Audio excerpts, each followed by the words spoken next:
Alright, so today I'll be talking about triggers and alarms for referral of a patient to tertiary ICU.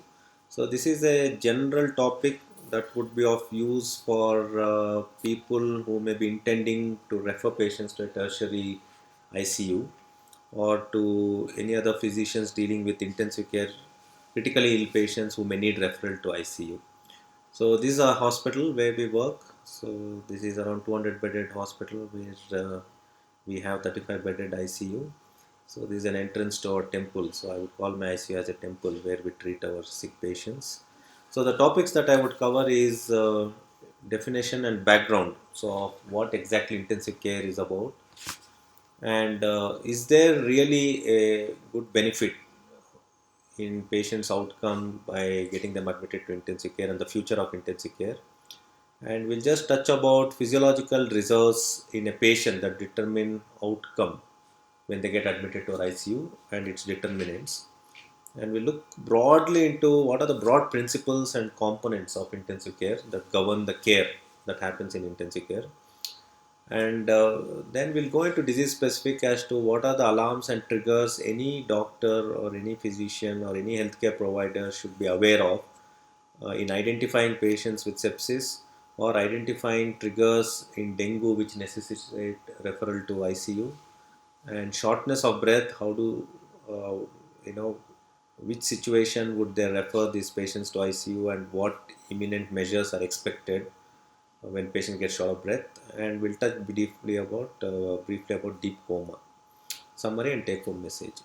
So if you look at definition of intensive care medicine as defined by Society of Critical Care Medicine, it refers to basically intensive care is defined as a multidisciplinary healthcare. It's not one individual taking care of a patient because it involves group of doctors, it involves group of specialists, it involves nursing care, physiotherapy, dietitian, and counselor. So it is a multidisciplinary healthcare specialty that really deals with patients who are threatened with acute life-threatening illness, which may lead to death or severe organ dysfunction or disability.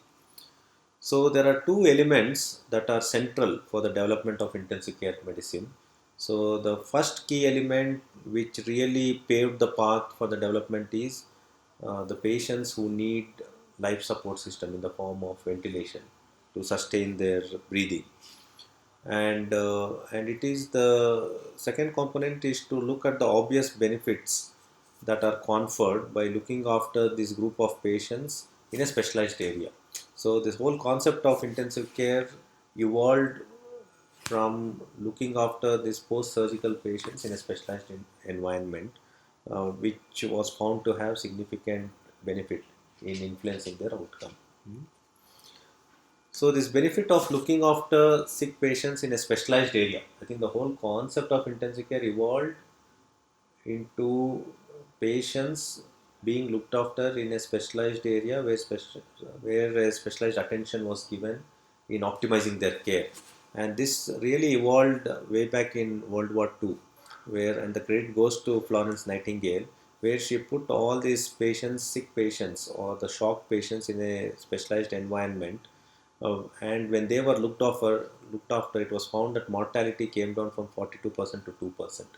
And she created what is called as shock wards, where patients who were profusely bleeding or were traumatized were looked after in a area where they were given this special care and resuscitated. And this was found to significantly reduce the mortality. Okay, so that's how the whole concept of intensive care developed, where there was an assigned place where they were given intensive care in a format that it influenced a good outcome.